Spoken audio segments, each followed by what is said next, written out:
Hi friends, வணக்கம். இது உங்கள் ஸ்பாட்டன் வாரியர் சென்னை. நான் உங்கள் நேமிராஜ். இன்னைக்கு நம்ம ஒரு 4 விஷயத்தை பற்றி பார்க்க போகிறோம். அது என்னென்ன அப்படின்னு பார்த்தீங்கன்னா, அதாவது ஒரு சேவல் ஜதை பண்ணும் பொழுது ஒரு சிலர் ஒரு சோட்டி கம்மியாக போடுறாங்க, இல்லை 1.5 சோட்டி கம்மியாக போடுறாங்க, இல்லைன்னா ஒரு சோட்டி 1.5 சோட்டி அதிகமாக போடுறாங்க. எதனால அந்த மாதிரி போடுறாங்க அப்படின்றத பற்றி ஒருத்தர் கேட்டிருக்காரு. அவரே தான் அந்த 4 கொஸ்டினும் கேட்டிருக்காரு. இரண்டாவதாக என்ன கேட்டிருக்காரு அப்படின்னு பார்த்தீங்கன்னா,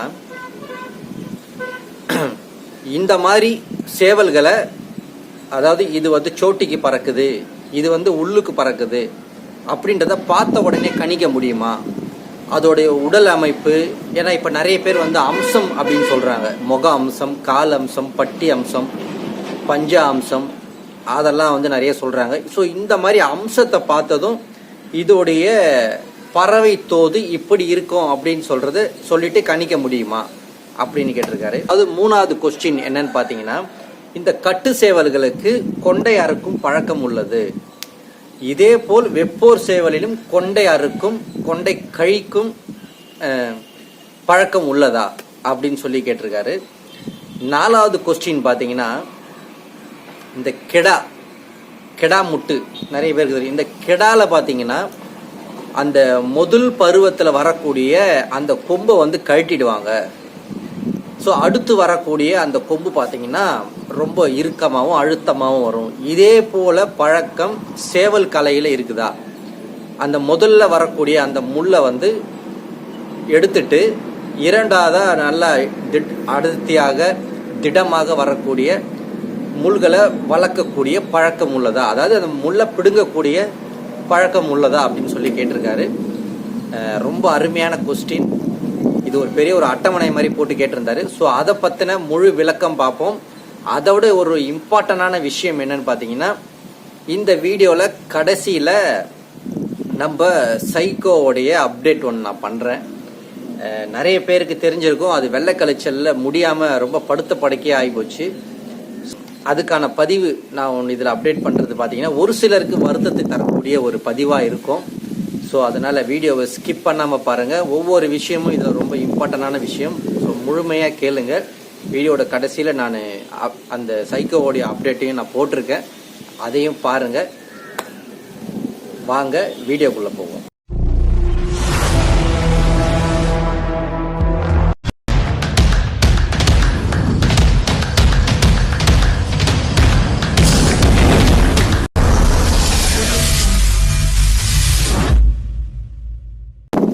முதலாவதா அவர் கேட்ட கேள்வி என்னன்னு பார்த்தீங்கன்னா, இந்த ஜதை பண்ணும்பொழுது ஒரு சோட்டி 1.5 சோட்டி தூக்கல் கூட குறைய கொடுக்குறாங்க. அது வந்து எதனால அப்படின்னு பார்த்தீங்கன்னா, இது முழுக்க அவங்க சேவல் மேலே உள்ள நம்பிக்கை, அதோடைய பறக்கும் தோது இவங்களுக்கு வந்து நல்லா தெரிஞ்சு புரிஞ்சு இருக்கிறதுனால அப்படி போடுறாங்க. உதாரணம் பார்த்தீங்கன்னா, இப்போ நாம் டப்புனி பார்ப்போம்.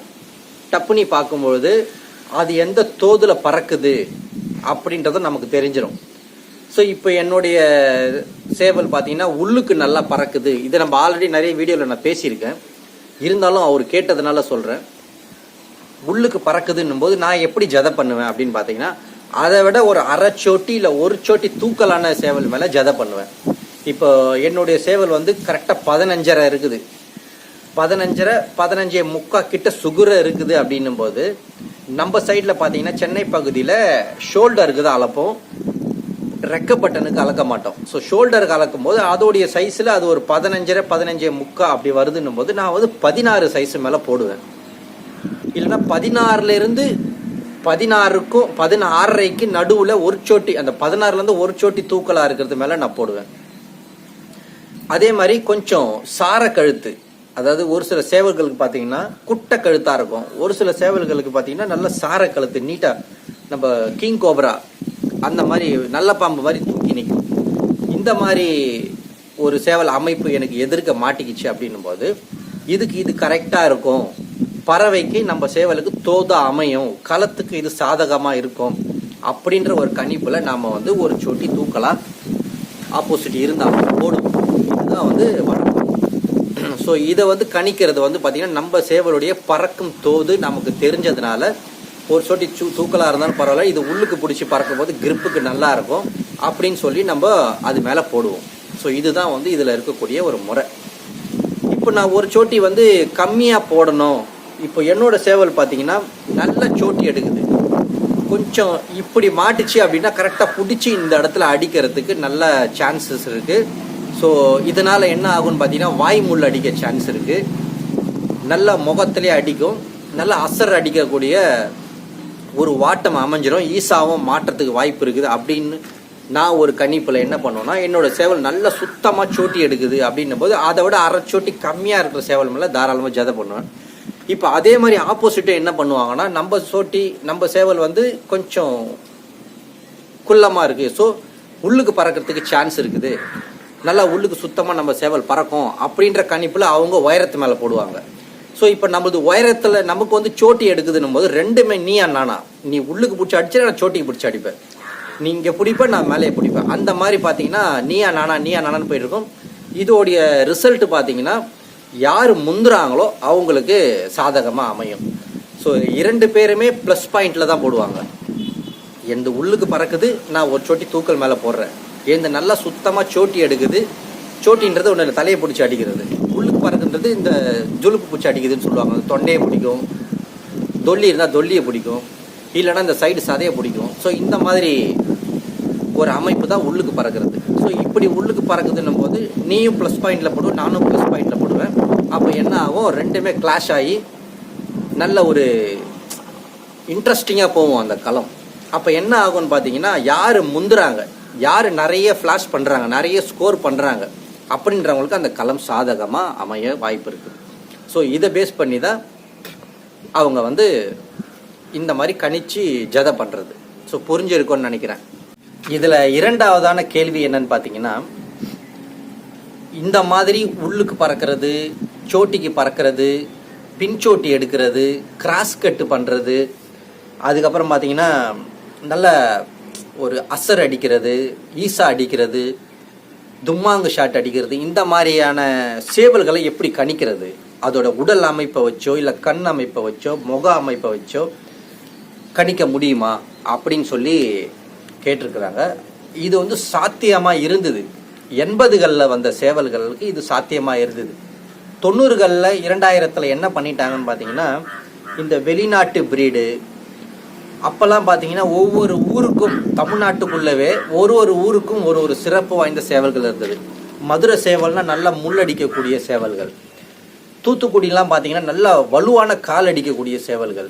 இந்த மாதிரி ஒரு மாவட்டத்துக்கும், கடலூரில் பார்த்தீங்கன்னா நல்லா இதே மாதிரி முள்ளுக்கு காலுக்கு எல்லாம் தனித்துவமாக இருந்த ஒரு அமைப்பில் இருந்தது. இப்போ என்ன பண்ணிட்டாங்கன்னு பார்த்தீங்கன்னா, எல்லாருமே அங்கங்கே ஒரு கட்டத்தில் யாருமே கொடுக்காம வச்சுருந்த லைனேஜ், என்னுடைய லைனேஜ் அப்படின்னு வச்சுருந்ததெல்லாம் ஒரு கட்டத்தில் 90களுக்கு அப்புறம் பணத்துக்காக வெளியே வர ஆரம்பிச்சிருச்சு. சிலர் பழக்கத்துக்காக கொடுத்ததை ஒரு சிலர் அதாவது தவறான முறையில் பணத்துக்காக கொடுத்து சில துரோகங்கள் பண்ணதுனால என்ன ஆகி போச்சுன்னா இந்த லைனேஜ் உடஞ்சி போச்சு. அதுக்கப்புறம் இந்த இப்போ பார்த்தீங்கன்னா நிறைய குரூப்பில் விற்கிறாங்க. இந்த மாதிரி பணத்துக்காக சேவல்களை கொடுக்குறோம் அப்படின்னு ஒரு கட்டம் வந்ததுக்கப்புறம் என்ன ஆகி போச்சுன்னா எல்லா லைனுமே கலந்து போச்சு. சென்னையில் இருக்கிறவன் அங்கே போய் வாங்கிட்டு வந்துடுவான், அங்கே இருக்கிறவன் சென்னையிலரோட லைன் எடுத்துகிட்டு போயிடுவான். அப்படிலாம் போய் இன்றைக்கி வந்து வெளிநாடுகள்ல இருந்தெல்லாம் ப்ரீடெல்லாம் வர ஆரம்பிச்சிச்சு. அப்படின்னும் போது அந்த அம்சங்கள் உடஞ்சி போச்சு. அதோடைய கொண்டை அம்சம் மாறி போச்சு, முக அம்சம் மாறி போச்சு, கண் அமைப்பு மாறி போச்சு, கவுல் அமைப்பு மாறி போச்சு, உடல் அமைப்பே மாறி போச்சு, பட்டி இட்டு எல்லாமே பார்த்தீங்கன்னா மாறி போச்சு. இப்போ அதை பார்த்து கணிக்கிறது ரொம்ப வந்து கஷ்டம். அதனால் அதை ப்ரீட் பண்ணுறவங்களுக்கு மட்டுமே அது தெரியும், இது எப்படி பறக்கும், எந்த நேரத்தில் எந்த மாதிரி கால் அடிக்கும், எந்த நேரத்தில் விசேஷமான தட்டுகள் தட்டும் அப்படின்னு சொல்லிட்டு அதை வளர்த்தவங்க, அதை ப்ரீட் பண்ணவங்களுக்கு மட்டுமே தெரியும். அதனால் அப்படிப்பட்ட சேவல்களை இப்போ கணிக்கிறது ரொம்ப கஷ்டம். இதில் சுலபமாக கணிக்கக்கூடிய விஷயம் என்னன்னு பார்த்தீங்கன்னா, இந்த வால் அமைப்பை வச்சு பறக்கிற தோதை கணிக்கலாம். என்னன்னு பார்த்தீங்கன்னா, வாலில் 3 டைப் இருக்குது. ஒன்று தூக்குவால், நம்ம நாட்டு சேவல் மாதிரியே இருக்கும், பார்க்க வால் கொஞ்சம் தூக்கலாக இருக்கும். 2வதாக பார்த்தீங்கன்னா குத்துவால், இந்த கொடுக்குவால்னு சொல்லுவாங்க. கொடுக்கு வால் லைட், அதாவது இப்படி தூக்கி நிற்கிற வால் கொஞ்சம் இப்படி இருக்கும், கொஞ்சம் அப்படி தூக்கி இப்படி இப்போ பிரிட்ஜ் மாதிரி. இது வந்து கொடுக்கு வால்னு சொல்லுவாங்க. மூணாவதாக பார்த்தீங்கன்னா நல்ல குத்துவால், நல்ல ஒரு அப்படியே இறக்கமாக இருக்கும் வால். இப்படி 3 அமைப்பில் இருக்கிற வாளுகளை வச்சு பறக்கிற தோதை வேணால் கணிக்கலாம். அதாவது பார்த்தீங்கன்னா இந்த தூக்குவால்னு சொல்லுவோம் பார்த்தீங்கன்னா, இந்த தூக்குவால் பார்த்தீங்கன்னா நாட்டு சேவல் மாதிரியே இருக்கும். இது என்ன பண்ணோன்னு பார்த்தீங்கன்னா வேகமாக பறக்கும். அப்படி வேகமாக பறக்கும்போது முள்ளடிக்கிறதுக்கு நிறைய வாய்ப்பு இருக்கும். இந்த மாதிரி வேகமாக பறக்கும், முள்கள் வந்து பார்த்தீங்கன்னா குயிக்காக பாஸ் பண்ணும். ஸோ அதனால் இந்த தூக்குவால் மேலே ஒரு சிலர் வந்து கணிச்சு போடுவாங்க. அந்த மாதிரி சேவல்கள் என்ன ஆகும்னு பார்த்தீங்கன்னா சீக்கிரமாக தம்முக்கு வந்துடும். ஸோ வேகமாக பறக்கிறதுனால அந்த மாதிரி கணிக்கலாம். இரண்டாவதாக பார்த்தீங்கன்னா இந்த கொடுக்குவால் முள்ளும் காலும் சேர்த்து அடிக்கும். இப்போ நம்ம வச்சிருக்கிற லைன் பார்த்தீங்கன்னா முக்கால்வாசி எல்லாமே கொடுக்குவால் தான். எப்போ முள்ளடிக்கும் எப்போ கால் அடிக்கணும் தெரியாது, இரண்டையுமே கலந்து பண்ணும். இந்த மாதிரி சேவல்கள் முள் அடிக்கிறது எப்படி அடிக்கணும் பார்த்தீங்கன்னா அந்த காலோட ஃபுல் பவரில் அடிக்கும், ஃபுல் முள் உள்ளே ஏறிடும், அந்த அளவுக்கு ரொம்ப வலுவாக அடிக்கும். மூணாவது இந்த குத்துவால், இது பார்த்தீங்கன்னா களத்தில் கடைசி வரைக்குமே ஸ்கோர் பண்ணிக்கிட்டே இருக்கும், ரொம்ப ஸ்ட்ராங்காக இருக்கும், ரொம்ப மனப்பிடிப்பாக இருக்கும். எப்படி சொல்கிறது, 3 தண்ணியில் நீங்கள் 4 தண்ணி 5 தண்ணி வச்சாலும் நின்று சம்பவம் பண்ணும். ஸோ இந்த மாதிரி இந்த வாள்களை வச்சு கணிப்பாங்க. அதே மாதிரி இந்த குத்துவாள்கள் வந்து ரொம்ப நல்ல ஜாதி சேவல் அப்படின்ற மாதிரியும் சொல்கிற வழக்கம் ஒரு சிலர்கிட்ட இருக்குது. ஸோ இதுதான் உங்களுடைய இரண்டாவது கேள்விக்கான ஒரு விளக்கம். உடல் அந்த அமைப்பை வச்சு இப்போதைக்கு கணிக்க முடியாது, நீங்கள் நேரில் அதோடைய பறக்கிற தோதை பார்த்து தான் நீங்கள் இதை கணிக்க முடியும். ஸோ மூணாவது, இந்த கட்டு சேவல்களை மாதிரியே வெத்துக்கால் போர் செய்யக்கூடிய சேவல்களுக்கு கொண்டை அறுக்கிற பழக்கம் இருக்குதான்னு கேட்டிருக்காரு. கண்டிப்பாக இருக்குது. அது எப்போ அப்படின்னு பார்த்தீங்கன்னா, இப்போ நம்ம சேவல்லே பார்த்தீங்கன்னா நம்ம லைனேஜ்லேயே அறுத்த கொண்டைன்னு சொல்லிட்டு ஒரு லைன் வச்சுருப்போம். முதல்ல நம்ம கிட்ட வந்த சேவலில் கொண்டை அறுத்தது அந்த ஒரு சேவலுக்கு தான். அதனால் அதோட லைனேஜ் பேரே, அதோட வழிக்கால வரக்கூடிய தாய் தகப்பன் அதோட பிள்ளைங்கள்லேருந்து எல்லாருக்குமே அர்த்த கொண்ட லைனேஜ் அப்படின்னு சொன்னால் எல்லாருக்குமே தெரிஞ்சிடும், என் கூட இருக்கிற எல்லாருக்குமே. ஏன் அப்படின்னு பார்த்தீங்கன்னா நம்ம அதை கொண்டையை கட் பண்ணிட்டோம். ஏன் கட் பண்ணோம் அப்படின்னு பார்த்தீங்கன்னா, வெத்துக்காலை பொறுத்த வரைக்கும் நேர்பார்வை ரொம்ப முக்கியம். அதே மாதிரி சைடு பார்வையும் ரொம்ப முக்கியம். ஏன்னா அணைஞ்சி நிற்கும் போது ஒரு சிலது நேருக்கு நின்று பண்ணும்போது நமக்கு நேர் பார்வை கரெக்டாக இருக்கும். ஒரு சிலது கட்டிக்கும், வந்து அது உடம்போட உடம்பு அது ஒட்டிக்கும், பறக்கவே விடாது ஆப்போசிட் சேவலை. அந்த மாதிரி ஒட்டிக்கிட்டு பண்ணும்போது என்ன ஆகுனா, இந்த பார்வையில் தான் பிடிச்சி கரெக்டாக கிராஸ் கட்டு வரதை கூட வலிச்சு பிடிச்சி ஸ்கோர் பண்ணும். அப்போ வந்து இந்த கொண்டை வந்து அதை மறைச்சிது அப்படின்னா, ஒரு சிலது பார்த்தீங்கன்னா கொண்டை ரொம்ப மெலிசாக அப்படியே ஓலை மாதிரி வளரும், சாஞ்சிரும், வலது பக்கம் சாஞ்சிரும், இல்லைன்னா இடது பக்கம் சாஞ்சிரும். ஒரு சிலதுக்கு பார்த்தீங்கன்னா மெத்து கொண்டையே பார்த்தீங்கன்னா ரொம்ப அகலமாக வரும். அப்போ என்ன ஆனால் இந்த நேர் பார்வையை மறைச்சிடும் கொண்டை. எதிர்க்கு சேவல் நிற்கிறது தெரியாது, ஆள் வர்றதே தெரியாது, ஏதோ குத்துமதிப்பாக நடந்துக்கிட்டு இருக்கோங்க. அதே மாதிரி இந்த சாயிர கொண்டை பார்த்தீங்கன்னா இந்த சைடில் வர சேவலை மறைச்சிரும், கண்ணை மறைச்சிரும். ஸோ சேவல் வந்தாலும் தெரியாது. அந்த மாதிரி தன்னோட பார்வைக்கு இடையூறாக இருக்கிறதுனால நாம் கொண்டையை கழிப்போம். ஸோ இப்படி தான் கழிப்போமே தவிர இந்த லைனேஜ் ஃபுல்லாகவே நம்ம கழிச்சிக்கிட்டே வரணும்லாம் கிடையாது. கொண்டை எப்போ கண்ணை டிஸ்டர்ப் பண்ணுதோ அப்போ நம்ம கழிப்போம். ஸோ இதுதான் இதில் இருக்கக்கூடிய முறை. இப்போ நாலாவதாக உங்களுடைய கேள்வி என்னன்னா, முட்டுக்கெடாக்கு நம்ம கொம்பை எடுக்கிறோம். ஸோ அடுத்த வர அந்த கொம்பு பார்த்தீங்கன்னா ரொம்ப ஆரோக்கியமாகவும் திடமாகவும் வருது. இந்த மாதிரி பழக்கம் சேவலில் இருக்குதான்னு கேட்டிருக்காரு. ஸோ இது வந்து எப்போ அப்படின்னு பார்த்தீங்கன்னா, ஒரு சிலர் வந்து அந்த காலத்தில் எனக்கு தெரிஞ்சு இந்த பழைய சோக்காலிங்க என்கிட்ட சொல்லி நான் கேள்விப்பட்டிருக்கேன். முதல் அந்த கப்பு வந்து கழட்டி விட்டுருவோம், ஒரு நல்ல ஒரு டப்புனி பார்த்து நல்லா உரப்பேற்றி வச்சு. அப்போல்லாம் வந்து பட்டா சண்டை கிடையாது, எல்லாமே கத்தல் தான், குத்து முள் வந்ததுக்கப்புறம் தான் பண்ணுவாங்க அப்படின்னு நான் சொல்லி கேள்விப்பட்டிருக்கேன். நான் நேரில் பார்த்தது கிடையாது. அந்த மாதிரி இருக்கும்போது அந்த முதல் பருவத்து முள் வந்து ஹீட் பண்ணுவாங்க. எப்படி ஹீட் பண்ணுவாங்க அப்படின்னு பார்த்தீங்கன்னா, நம்ம லைட்டர் இருக்குது பார்த்தீங்களா, சிகரெட் லைட்டர், அதை வச்சு இல்லாத நெருப்பு வகலத்தையோ அந்த முள்ளை சுற்றி ஹீட் பண்ணுவாங்க. ஹீட் பண்ணும்போது என்ன ஆகுன்னு பார்த்தீங்கன்னா, உள்ளுக்குள்ளே இருக்கிற சதை மேலே அந்த முள் இப்படி இருக்கிறப்போ அது லூஸ் விட்டுரும். சூடுனால லூஸ் விட்டதுக்கப்புறம் கட்டிங்கில் வச்சு டக்குன்னு பிடிங்கன்னா ஈஸியாக வந்துடும், ரத்தம் எதுவும் வராது. ஸோ இந்த மாதிரி தான் அதை கழட்டுவாங்க. இப்போ பார்த்தீங்கன்னா இப்போ நம்ம பறக்க விடுறோம், டப்புனி பார்க்குறோம். அப்படின்னும் போது நல்ல முள்ளடிக்கிற சேவல் பார்த்தீங்கன்னா அந்த திண்டோடவே தூக்கி அடிக்கும், திண்டு துணியோடவே. அப்போ என்ன ஆகுனா ஒரு சைடு கப்பு கழண்டி வந்துடும். அப்படி வந்ததுக்கப்புறம் என்ன ஆகுன்னு பார்த்தீங்கன்னா இந்த முள் வளர லேட்டாக ஆகும். இந்த முள் நல்லா பெருசாகவே இருக்கும். ஒரு முள் நல்லா இருக்கும், ஒரு முள் வந்து அப்போ தான் வளர்ந்துட்டு வரும். அப்படி இருக்கிறப்ப என்ன பண்ணுவோம், நம்ம இந்த இடது முள்ளையும் இதே மாதிரி லைட்டர் வச்சு ஹீட் பண்ணி அந்த கப்பை கழட்டி விட்டுருவோம். அப்போ என்ன ஆகுன்னு பார்த்தீங்கன்னா ரெண்டுமே ஆட்டோமேட்டிக்காக புதுசாக வளரும், ஒரே ஈவனான சைஸில் வளரும், ரொம்ப ஆரோக்கியமாக திடமாகவும் வளரும். ஃபஸ்ட்டு வர்றது இந்த பால் முள்ளுன்னு சொல்லுவாங்க, அந்த பருவம் மாதிரி நல்லா அடுத்து வர்றது ரொம்ப ஸ்ட்ராங்காக வரும். அப்போ நம்ம வெயிட் பண்ணியிருந்து களவிடலாம். இப்போ அதை நிறைய பேர் பண்ணுறது கிடையாது. அதுக்கு ரீசன் என்னன்னு பார்த்தீங்கன்னா அவசரம், அவ்வளோதான். சீக்கிரமாக களம் பார்க்கணும், உடனே களம் பார்க்கணும். ஒரு களம் முடிஞ்சதுமே அன்றைக்கி ஈவினிங்கே எடுத்துகிட்டு வந்து அதே சேவலை ஜதை பண்ணுவாங்க, திரும்பி அது 21 நாள் துடைப்பாங்க, களம் பறக்கும். ஸோ அப்படி ஒரு மென்டாலிட்டி இப்போ அதிகமாக வந்துருச்சு. ஒரு சேவலுக்கு ஒரு டப்புனிக்கே நம்ம 5 நாள் 6 நாள் ரெஸ்ட்டு கொடுக்குறோன்னும் போது ஒரு களத்துக்கு எத்தனை தடவை எவ்வளோ நாள் நம்ம ரெஸ்ட்டு கொடுக்கணுன்றதை பாருங்கள். 3 தண்ணி 4 தண்ணி பறந்து வந்த சேவலை அதிகபட்சம் 2 மாதம் ஃப்ரீயாக விடணும். இப்போ எனக்கு ஆப்போசிட்டில் ஜதை பண்ணவங்களே பார்த்தீங்கன்னா நிறைய பேர் அந்த சேவல் அப்போ தான் ஜதை சண்டை களம் முடிஞ்சிருக்கும். புளியந்தோப்பில் ஒரு களம் பறந்துருக்கும், அப்படியே எடுத்துன்னு வருவாங்க சைதாப்பேட்டில் ஜதை ஈவினிங்கு. அந்த களம் பறந்த சேவலை பந்தயம் அடிச்சிருச்சு, காலையில் தான் பந்தயம் அடிச்சது, ஈவினிங் ஜதை வந்திருக்கு அப்படின்லாம் சொல்லுவாங்க. அந்த மாதிரியெல்லாம் அவசரம். அதனால் ஒரு கட்டத்தில் அந்த சேவலோட லைனேஜும் இல்லாமல் போகும், ப்ரீடும் இல்லாமல் போகும், அதுவும் ஃபால்ட்டில் ஆகிடும். ஸோ இது இந்த மாதிரி அவசர புத்தி அதிகமாக இருக்கிறனால இந்த மாதிரி லைனேஜ் நிறைய பேர் இழந்திருக்கிறாங்க. நானும் நேரில் பார்த்துருக்கேன், கேள்வியும் பட்டிருக்கேன். ஸோ அதனால் இந்த முள் வந்து பார்த்தீங்கன்னா கரெக்டாக அந்த இரண்டுமே ஈவனாக வர்றதுக்கு நேர அவகாசம் கொடுக்கணும். ஒரு 3 மாதமாவது ஆகும் முள் வளர்கிறதுக்கு. ஸோ இந்த மாதிரி இந்த கப்பு கழட்டுற பழக்கம் வந்து ஆரம்பத்தில் இருந்தது, இப்போ அது கிடையாது.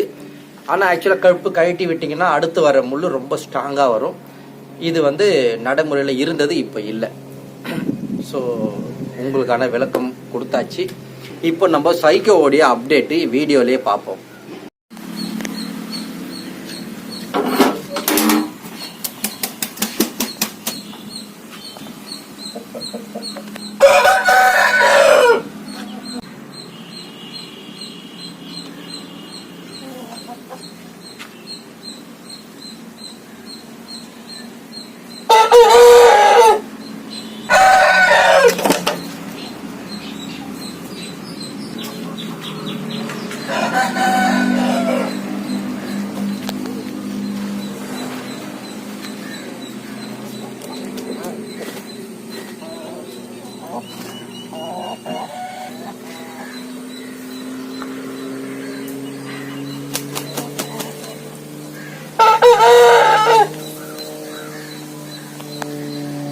ஏன் வந்து நான் நிறைய பேருக்கு வருத்தம் தரக்கூடிய விஷயம் அப்படின்னு சொன்னேன்னு பார்த்தீங்கன்னா,